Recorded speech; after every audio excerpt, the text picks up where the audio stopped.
Muchas bendiciones, hermano. Nuevamente nos encontramos para meditar en la palabra del Señor. Hoy continuamos el estudio que hemos estado siguiendo estos miércoles. Así que vamos a tener un momento de oración para pasar a la palabra del Señor. Padre, en su nombre, Señor, en el nombre de su Hijo amado Jesucristo, nos presentamos delante de usted para darle gracias primeramente por guardarnos, cuidarnos, Señor, por bendecir nuestras vidas. Y en esta hora, Padre, al disponernos, Señor, a meditar en su palabra, queremos rogar su dirección. Pedirle, Padre, que usted nos bendiga, nos dirija, que usted ponga de su gracia, de su presencia, Señor, en nuestras vidas. Gracias, Señor, por cada momento, cada instante en que usted, Señor, nos permite poder estar en comunión con usted, estar en comunión con nuestros hermanos y poder también compartir de esta su palabra. Bendíganos y a cada persona, hermano, Señor, que pueda ver este video. Padre, usted sea hablando a través de su palabra a sus vidas también. Gracias, bendito Dios. En el nombre de su Hijo amado Jesucristo. Amén. Bien, hermano, vamos a comenzar. Así que vamos a pasar al texto que vamos a estar viendo durante este día. Bueno, este es un recuerdo, un resumen un poco de lo que estuvimos viendo la semana pasada, antes de comenzar con lo que vamos a ver hoy día. Recordemos que la semana pasada estuvimos viendo el momento en que el Señor llama a sus primeros discípulos. Entonces, eso nosotros lo encontramos en los versículos 35 al 42 del capítulo 1 de Juan, cuando el Señor llama a dos discípulos que estaban con Juan el Bautista. Recordemos que el texto nos dice que el siguiente día otra vez estaba Juan y dos de sus discípulos, y mirando a Jesús que andaba por allí, dijo: he aquí el Cordero de Dios. Lo oyeron hablar los dos discípulos y siguieron a Jesús. Y volviéndose a Jesús y viendo que le seguían, les dijo: ¿qué buscáis? Ellos le dijeron: Rabí, que traducido es maestro, ¿dónde moras? Le dijo: venid y ved. Fueron y vieron dónde moraba y se quedaron con él aquel día, porque era como la hora 10.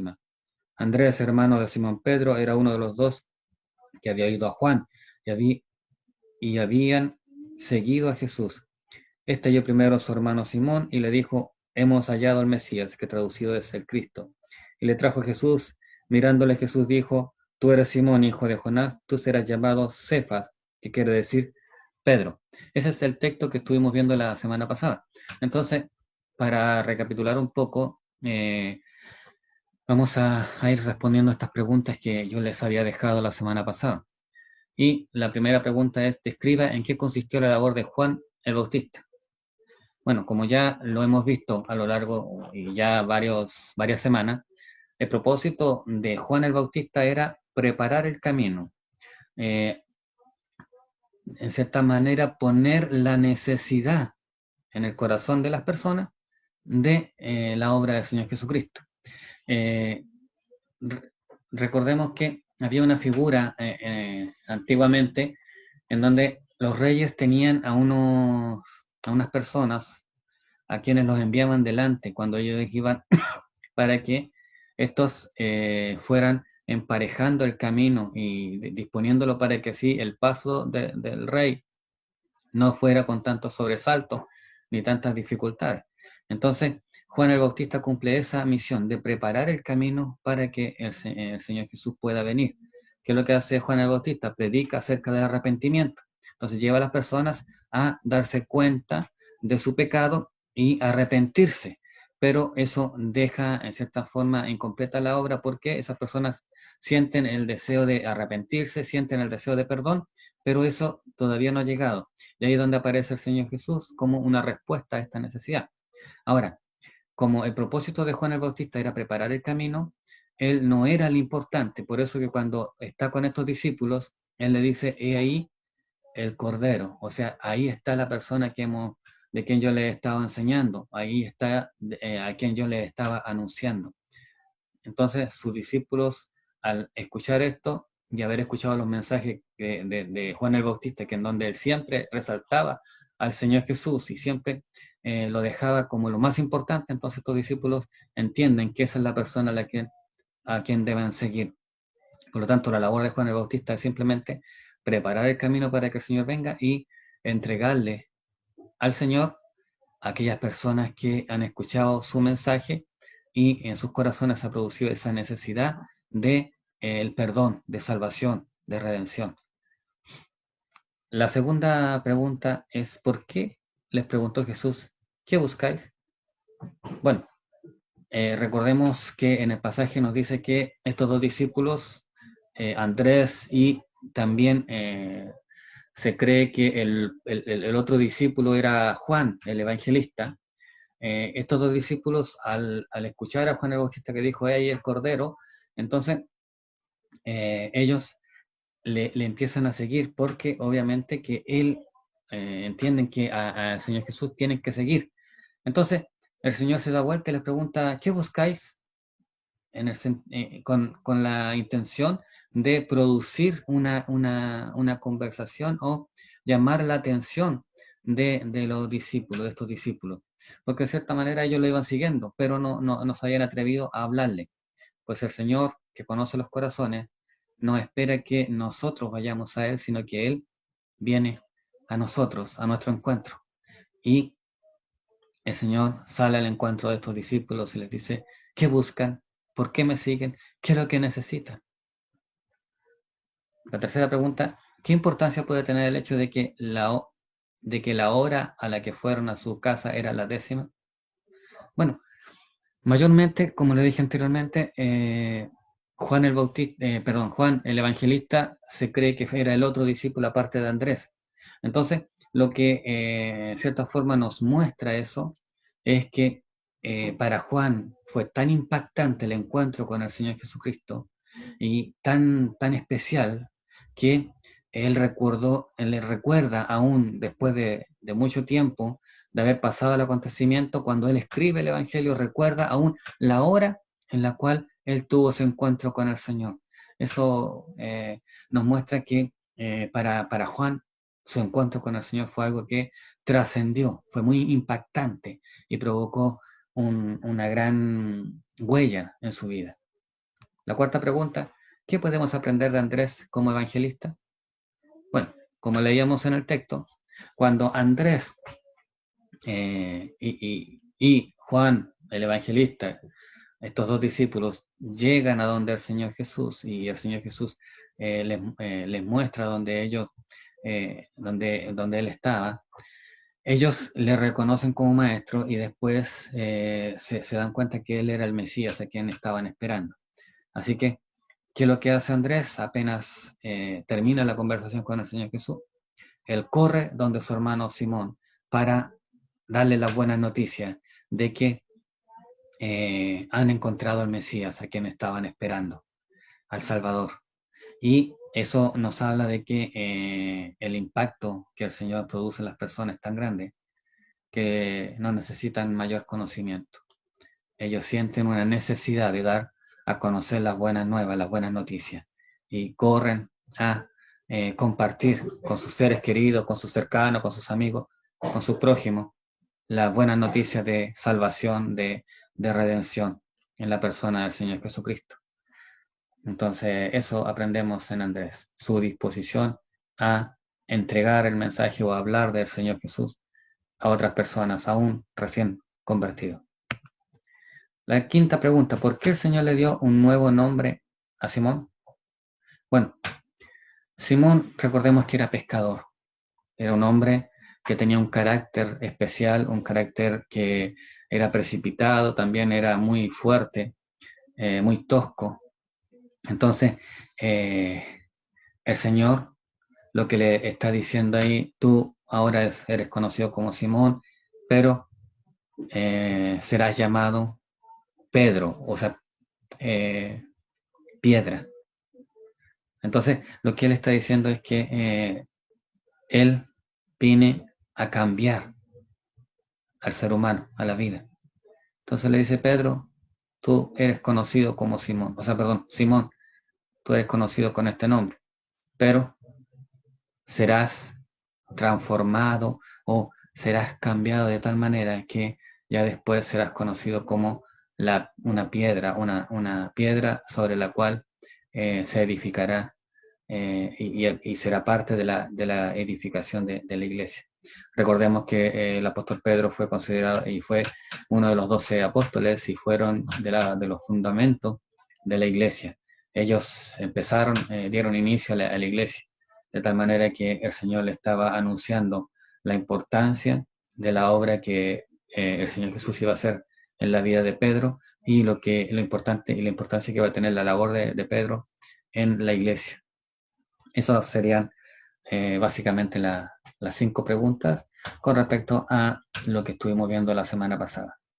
Hoy vamos a meditar en los versículos 43 al 51 del capítulo 1 de Juan, que nos habla de otros discípulos a los cuales el Señor Jesús llamó. Y en este caso vamos a estar hablando de Felipe y Natanael. Los versículos 43 al 51 nos dicen de la siguiente manera. El siguiente día quiso Jesús ir a Galilea y halló a Felipe y le dijo, sígueme. Y Felipe era de Betsaida, la ciudad de Andrés y Pedro. Felipe halló a Natanael y le dijo, hemos hallado a aquel de quien escribió Moisés en la ley, así como los profetas, a Jesús, el hijo de José de Nazaret. Natanael le dijo, ¿de Nazaret puede salir algo bueno? Le dijo Felipe, ven y ve. Cuando Jesús vio a Natanael que se le acercaba, dijo de él, he aquí un verdadero israelita en quien no hay engaño. Le dijo a Natanael, ¿de dónde me conoces? Respondió Jesús y le dijo, antes que Felipe te llamara, cuando estabas debajo de la higuera, te vi. Respondió Natanael y le dijo, Rabí, tú eres el Hijo de Dios, tú eres el Rey de Israel. Respondió Jesús y le dijo, porque te dije, te vi debajo de la higuera, ¿crees? Cosas mayores que estas verás. Y le dijo, de cierto os digo, de aquí en adelante veréis el cielo abierto y a los ángeles de Dios que suben y descienden sobre el Hijo del Hombre. Y pasamos entonces a meditar en este pasaje y comenzamos con esta primera frase que encontramos en el texto. Y dice que Jesús halló a Felipe y le dijo, sígueme. Ahora, el texto dice, al siguiente día quiso Jesús ir a Galilea y halló a Felipe y le dijo, sígueme. Esto nos muestra algo interesante, importante, y que debemos nosotros meditar y entender.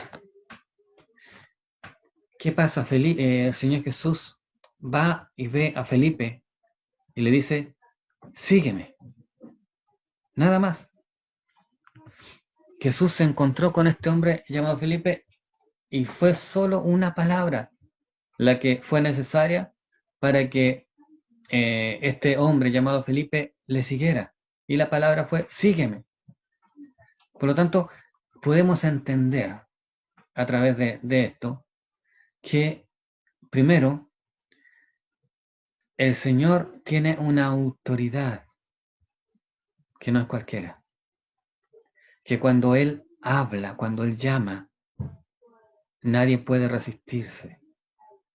El Señor tiene tal autoridad que bastó con que solo le dijera, sígueme, para que Felipe le siguiera.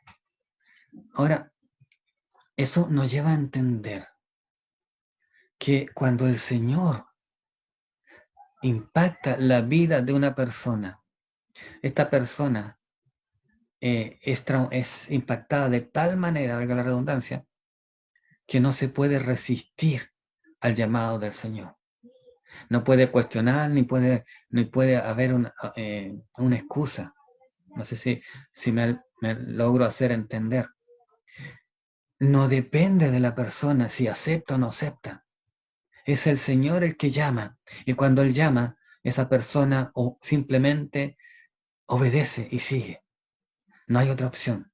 Lo segundo que podemos ver es el hecho de que tal vez esta no era la primera vez que Felipe escuchaba hablar de Jesús. Juan nos explica que Felipe era de Bethsaida, la ciudad de Andrés y Pedro, y aunque no lo dice, sin embargo, se vislumbra alguna relación entre los tres. Seguramente ellos habían hablado con sus paisanos acerca de Jesús y quizás había sido impactado previamente por su testimonio. Pero eso no, en ningún caso, quita lo anterior. ¿Por qué? Porque cuando Felipe escuchó la voz del Señor, él no preguntó quién era, ni vio si era conveniente, sino que simplemente obedeció. Y eso nos hace ver el impacto que provoca el llamado del Señor en la vida del ser humano. Versículo 44, y Felipe era de Bethsaida, la ciudad de Andrés y Pedro. El hecho de que no, no se conoce exactamente dónde estaba Bethsaida, parece que este lugar no estaba muy lejos de Capernaum. En Lucas capítulo 10, versículo 13, se nos menciona palabra del Señor Jesús, que dice, ay de ti, Corazín, y ay de ti, Bethsaida, porque si en Tiro y en Sidón se hubieran hecho los milagros que se han hecho en ustedes, ya hace tiempo que, sentadas en silicio y cubiertas de ceniza, habrían mostrado su arrepentimiento. Lo que nos dice este pasaje, este versículo, es que el Señor hizo muchos milagros en ese lugar de Bethsaida. Entonces, eh, fue un lugar que el Señor sí visitó y es un lugar que no es inventado, sino que es un lugar que existía. Ahora, aunque no se sabe exactamente dónde quedaba, pero sí se sabe que el Señor estuvo en ese lugar y hizo muchos milagros. Lo que también se sabe es que era un lugar, la gente de ahí era muy dura de corazón, ya que las palabras del Señor son como de reproche. Si se hubiesen hecho en Tiro y en Sidón los milagros que se hicieron en ustedes, entonces eh, eso nos está diciendo de que ellos, a pesar de que vieron el poder de Dios, no creyeron en el Señor, no se arrepintieron. Entonces, nos habla también de lo siguiente. Bethsaida era un lugar donde la gente era muy dura de corazón. Era un lugar donde Jesús estuvo, era un lugar donde Jesús hizo muchos milagros, pero fue un lugar que a pesar de todo esto no se arrepintió. Eso también nos deja una enseñanza. Los milagros del Señor no necesariamente convierten al ser humano. Las señales y milagros que el Señor haga no necesariamente convencen al ser humano. Es solo la obra del Señor en el corazón del ser humano lo que cambia. La gente puede ver muchos milagros, muchas señales de parte del Señor, pero eso no va a cambiar su corazón. Lo que va a cambiar su corazón es el milagro que el Señor hace en el corazón, al cambiar ese corazón de piedra por un corazón de carne, al transformar la vida de esa persona. Seguimos adelante. Felipe halló a Natanael, versículo 45. Dice, Felipe halló a Natanael y le dijo, hemos hallado a aquel de quien escribió Moisés en la ley, así como los profetas, a Jesús, el hijo de José de Nazaret. Ahora, veamos lo que aconteció. El Señor vio a Felipe y le dijo, ven, sígueme, o sígueme. Felipe le siguió y después se dice que de dónde era Felipe y todo, y después lo siguiente que se hace mención es que siguiendo a Jesús, Felipe halló a un hombre que para él era conocido, llamado Natanael. Y vamos a ver también quién era este Natanael. Ahora, esto nos recuerda lo que ya leímos en el versículo 41 de Juan, del capítulo 1, cuando dice que Andrés habló a su hermano Pedro, después de haber tenido ese encuentro con el Señor Jesús, él va y le habla a Pedro. Ahora, Felipe va con Jesús y se encuentra con Natanael, y él le habla del Señor también. Ahora, Felipe buscó a Natanael, él en cierta manera, con el mismo ímpetu, o esa misma fuerza con la que Andrés habló a su hermano, Felipe va a donde está este hombre y le habla acerca de el Señor Jesús, mostrando así también nuevamente el impacto que provoca el Señor Jesús en el ser humano, que hace que las personas automáticamente sientan la necesidad de hablar de Él a otras personas. Notemos también que Felipe era lo que nosotros llamaríamos un recién convertido, pero a pesar de eso, inmediatamente se puso a hablar a otros acerca de Jesús. Lo otro curioso es que, o interesante, es que probablemente este Natanael de este Evangelio de Juan es el Bartolomé de los Evangelios sinópticos. De hecho, Natanael no se menciona en el Evangelio sinóptico, pero sí se menciona este Bartolomé. Mateo capítulo 10, versículo 3, Marcos 3, 18, Lucas 6, 14 y Hechos 1, 13 nos hablan de que estaba este hombre llamado Bartolomé. Como no se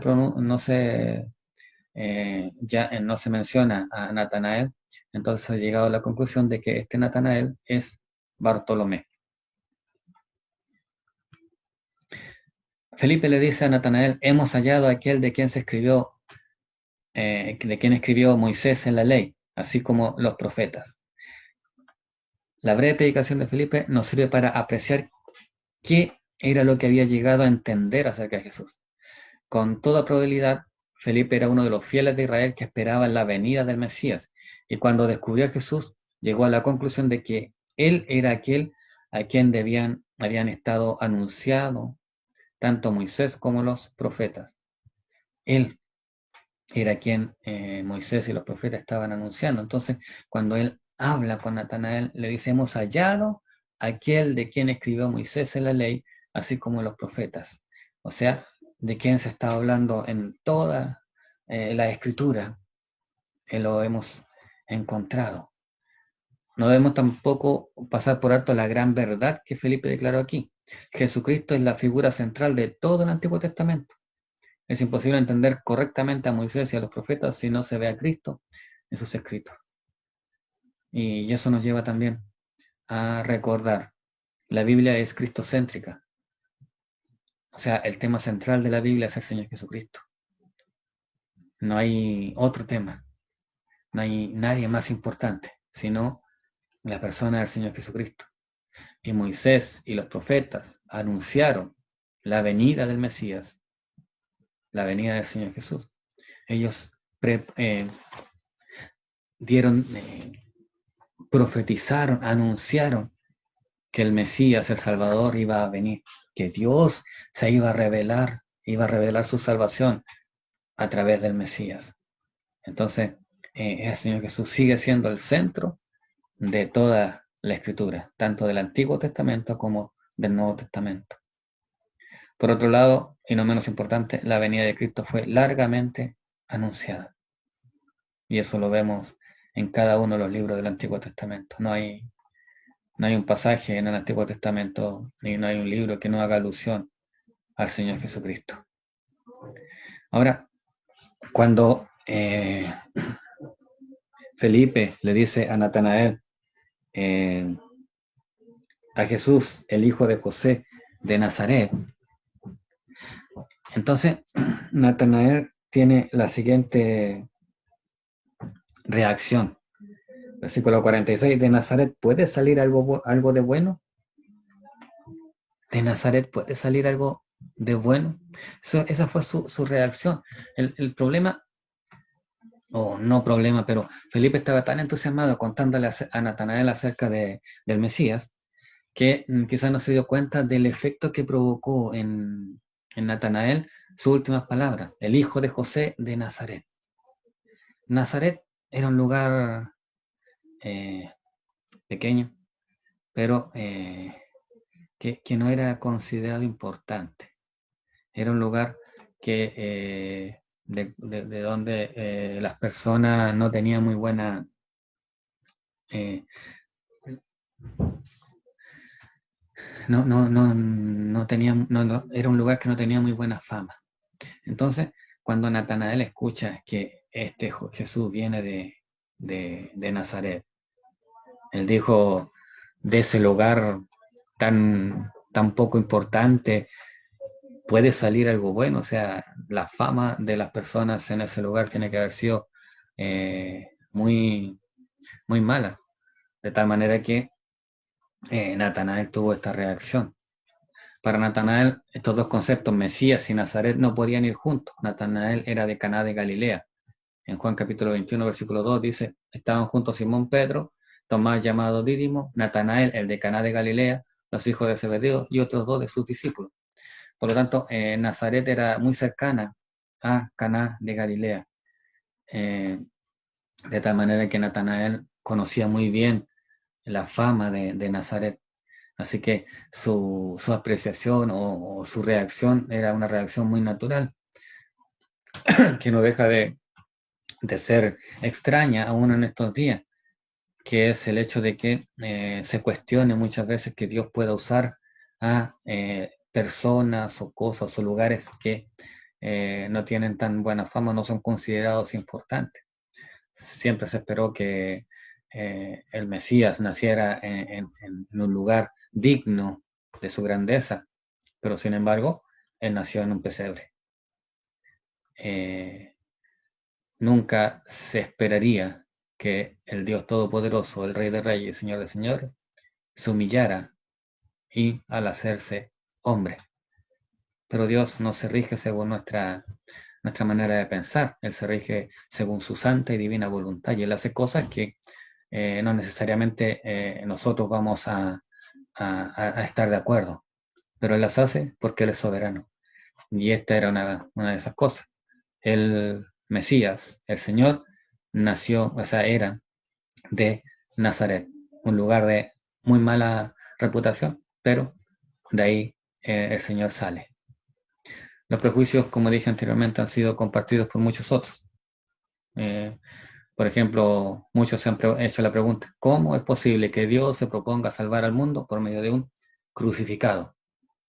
Pero el apóstol Pablo una y otra vez, no, Dios sigue un principio que el mismo apóstol Pablo dijo en 1 Corintios capítulo 1, versículos 27 al 29. El apóstol Pablo dice, sino que lo necio del mundo escogió Dios para avergonzar a los sabios, y lo débil del mundo escogió Dios para avergonzar a los fuertes, y lo vil del mundo y lo menospreciado escogió Dios, y lo que no es para deshacer lo que es, a fin de que nadie se jacte en su presencia. Eso tiene un propósito. Es muy difícil ver la mano de Dios en los poderosos, en los importantes, en los que son capaces. La mano de Dios se ve más claramente cuando se manifiesta en nuestras debilidades, en nuestras limitaciones. No podemos decir nosotros, oh, Dios me bendijo cuando lo que yo tengo todos los días o tengo el dinero para comprar todo lo que yo quiera. Es diferente cuando la persona no tiene dinero, no tiene posibilidad alguna, pero sin embargo, cada día tiene el sustento de su casa y las cosas que necesita. Entonces esa persona dice, gracias Señor, porque tú eres el que me provee. Y la gente ve que solo Dios puede ser el que hace esa obra de provisión. Entonces, Natanael tenía un prejuicio que no es algo extraño hoy en día, pero Dios se mueve de esa manera. Felipe le dice, ven y ve. Y eso nos lleva a meditar en lo siguiente. De repente Felipe se encontró con una pregunta que lo descolocó.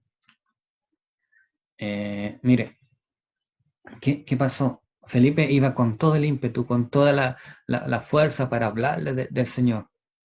Pero sin embargo, Natanael le presenta una pregunta que lo descoloca. Entonces, al quedarse sin respuesta, él lo único que atina a decir, ven y ve. Ahora, si recordamos en el versículo 39 del capítulo 1 de Juan,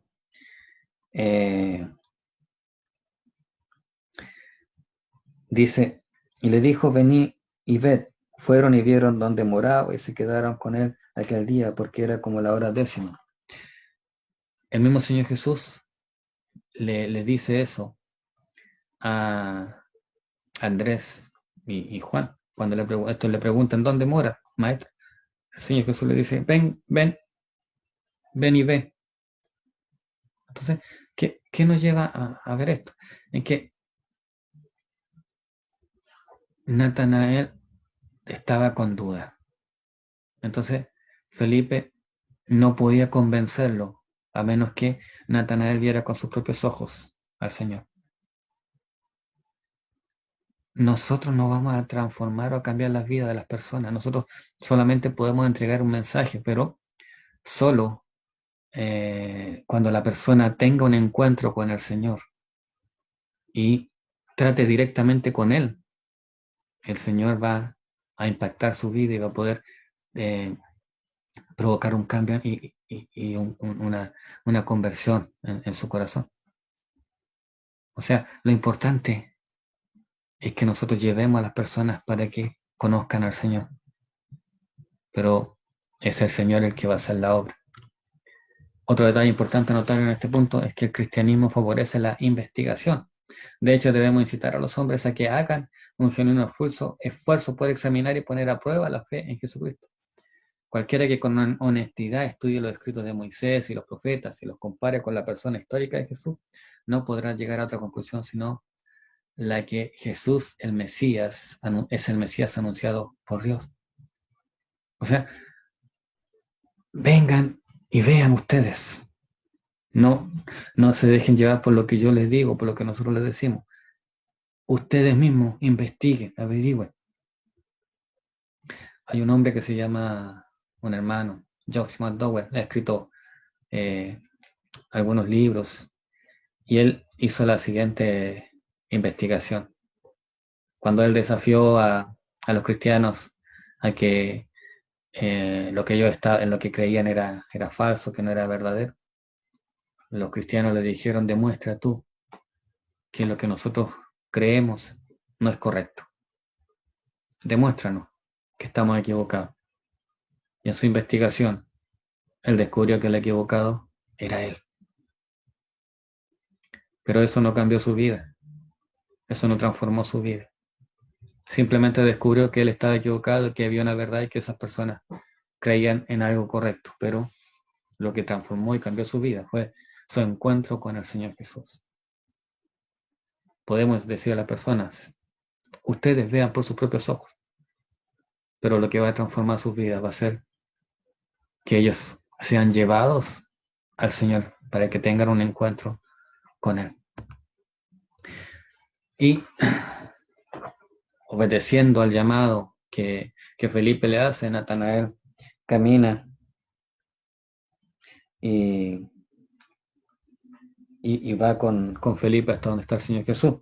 Y después dice, versículo 47, cuando Jesús vio a Natanael que se acercaba, dijo de él, he aquí un verdadero israelita en quien no hay engaño.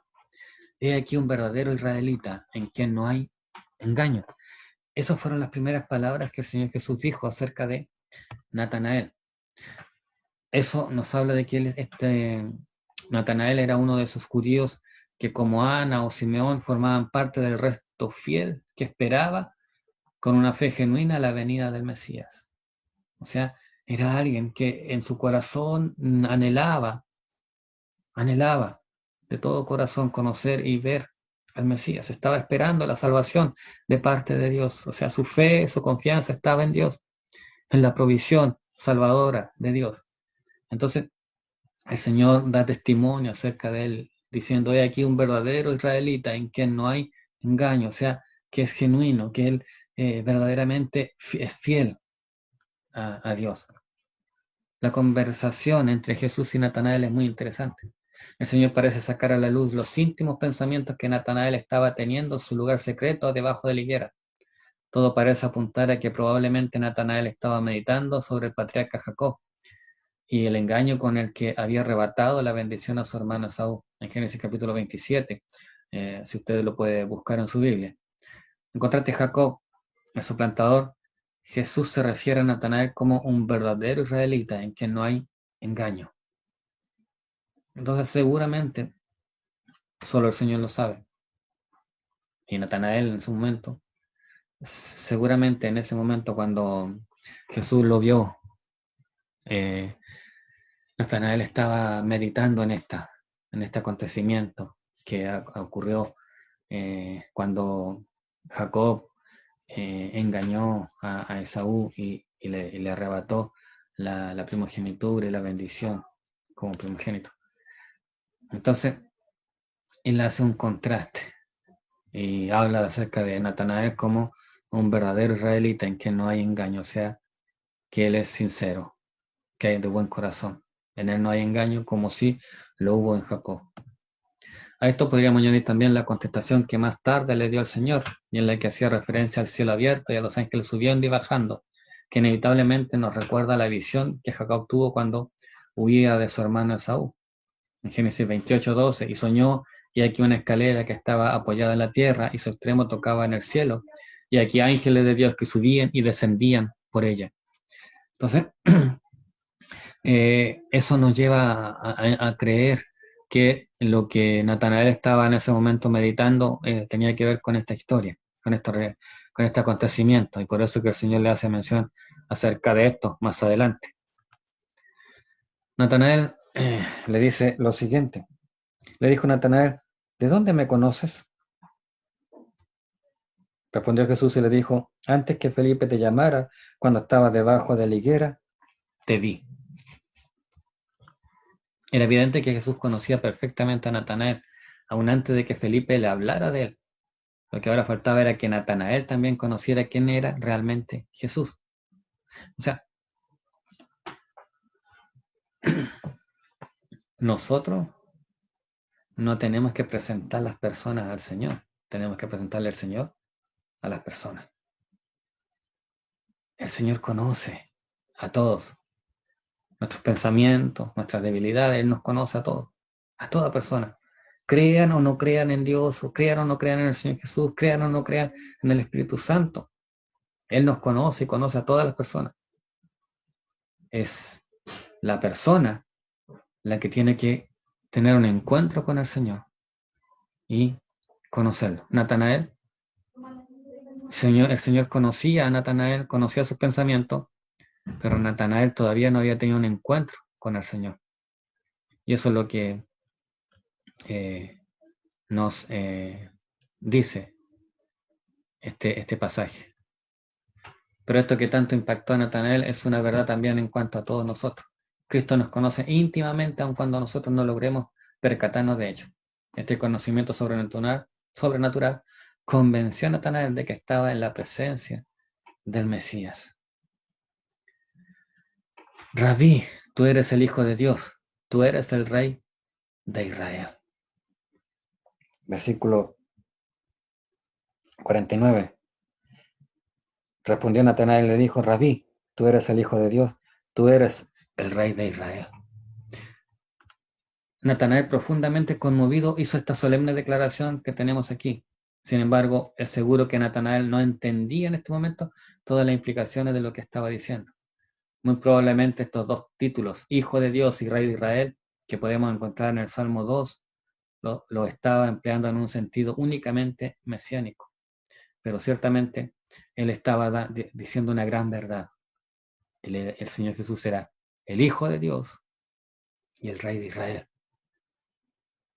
Seguramente Natanael nunca dimensionó al mencionar esas palabras la trascendencia o la importancia de lo que él estaba diciendo. Y el Señor le dice,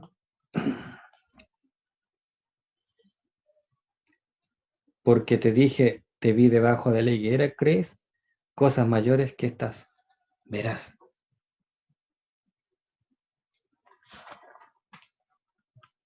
Con un corazón sincero, Natanael había confesado a Jesús como el Mesías. Este era sin lugar a duda un gran paso hacia adelante.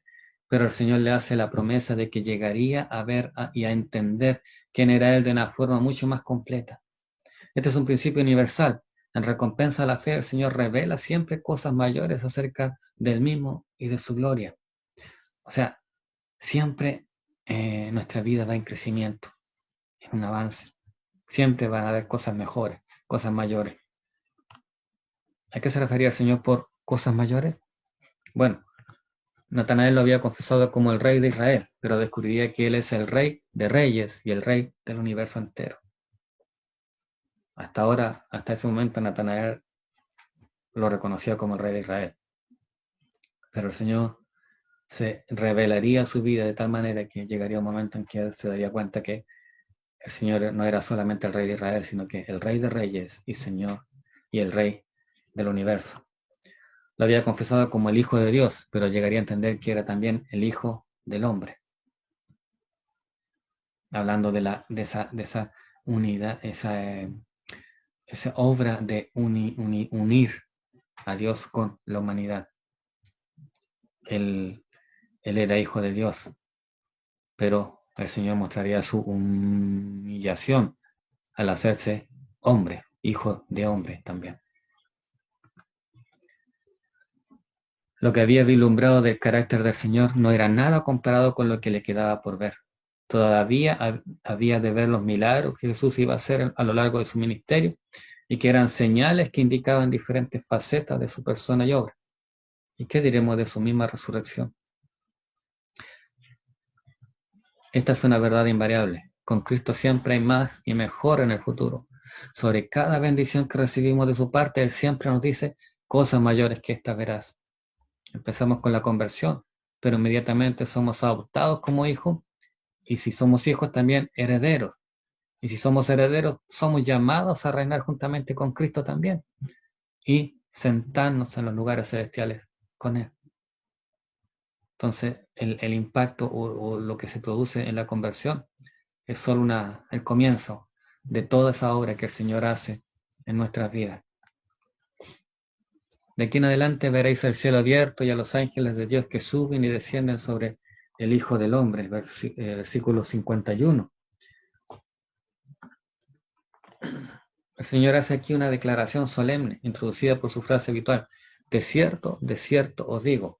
Ahora, esa de cierto os digo nos habla de la seguridad, la certeza y la confianza que podemos tener nosotros de que lo que el Señor está diciendo es verdad y debe ser recibido y escuchado y aceptado como que ya se cumplió. O sea, que lo que el Señor está diciendo es tan certero y tan verdadero que ya lo podemos dar por hecho. No podemos poner en duda nada, porque si el Señor lo dice, eso es así. Por un lado, indica la autoridad y plena seguridad de lo que decía, pero por otro, requería la atención de parte de sus oyentes porque iba a escuchar algo de mucha importancia. La gran verdad que Jesús estaba anunciando es que Él era el eslabón de unión entre Dios y el hombre. En Cristo el cielo se abría para el hombre, tal como ocurrió en su bautismo. Si recordamos y vamos a Mateo capítulo 3, versículo 16, dice, y Jesús, después que fue bautizado, subió luego del agua, y aquí los cielos le fueron abiertos, y vio al Espíritu de Dios que descendía como paloma y venía sobre él. Entonces, en esto que el Señor está hablando, de cierto os digo, de aquí en adelante veréis el cielo abierto. Nos recuerda a ese momento cuando el Señor Jesús se sale de las aguas del bautismo y el cielo se abre y se escucha esa voz. He aquí mi Hijo amado, en quien tengo complacencia. Se cumplía lo que pidió el profeta Isaías de forma poética, en Isaías 64:1, cuando él dice, oh, si rompieses los cielos y descendieras. El Señor estaba dando un testimonio que eso se estaba cumpliendo. El Señor enseña esta gran verdad por medio de una referencia a la historia de Jacob que encontramos en Génesis 28, lo que mencionábamos delante. Cuando Jacob huía de su hermano Esaú, llegó hasta Betel, donde experimentó por primera vez lo que era una verdadera comunicación entre el cielo y él mismo en la tierra. Y el Señor le dice a Jacob, en el versículo 14 al finalizar, y todas las familias de la tierra serán benditas en ti y en tu simiente. Esa imagen que Jacob vio en ese momento era una figura del Señor Jesús. Ahora el Señor le dice a sus discípulos que ellos también compartirían la experiencia que había tenido Jacob.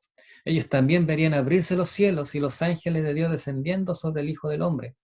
Pero el Señor llega más lejos aún, aclarando que la escalera que vio Jacob era un tipo que encontraba su cumplimiento pleno en Él, en Cristo. Esa escalera une el cielo con la tierra, simbolizando esa unión, ese restablecimiento de la comunión entre Dios y el hombre. El Señor utilizó muchas imágenes como esta para ilustrar quién es Él en relación a los hombres. En otra ocasión dijo, yo soy el pan de vida, yo soy la luz del mundo, yo soy la puerta, yo soy el camino. A todas estas hay que añadir la declaración que hizo aquí. Él es la escalera que nos lleva hasta el cielo de Dios. Él es el camino y Él es el que nos une y, como dije anteriormente, restablece esa comunión entre Dios y el hombre. Cristo mismo es el vínculo de comunión entre el cielo y la tierra, entre Dios y el hombre, por cuanto Jesús es a la vez el Hijo de Dios, como había dicho Natanael, y el Hijo del hombre, como aquí se designa Jesús mismo. Dios y el hombre se encuentran en Cristo. En 2 Timoteo 2:5 dice, porque hay un solo Dios y un solo mediador entre Dios y los hombres, Jesucristo, hombre. En cuanto a la referencia a los ángeles de Dios que suben y descienden, no queda claro si ni en Génesis ni en este Evangelio cuál es el símbolo o significado de esta presencia de los ángeles. Pero se ha llegado a especular que podría referirse a alguna de las ocasiones que se conocen en que los ángeles estuvieron al lado del Señor Jesús. Una de ellos, por ejemplo, es cuando Jesús fue tentado en el desierto y los ángeles le servían. Mateo capítulo 4, versículo 11. El diablo entonces le dejó y aquí vinieron ángeles y le servían. O cuando en el jardín del Getsemaní apareció un ángel para fortalecerlo, Lucas 22, 43. Y saliendo, se fue como solía al monte de los olivos y sus discípulos también le siguieron. Cuando llegó a aquel lugar les dijo, orad que no entréis en tentación. Y él se apartó de ellos a distancia como de un tiro de piedra y puesto de rodillas oró, diciendo, Padre, si quieres pase de mí esta copa, pero no se haga mi voluntad sino la tuya. Y se le apareció un ángel del cielo para fortalecerlo. También podemos notar en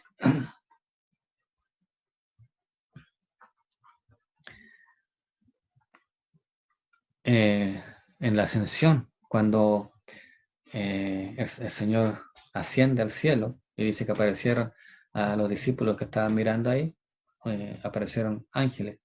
En Hechos 1, 10 y 11 dice, estando ellos con los ojos puestos en el cielo, entre tanto que él se iba, y aquí se pusieron junto a ellos dos varones con vestiduras blancas, los cuales también le dijeron, varones galileos, ¿por qué estáis mirando al cielo?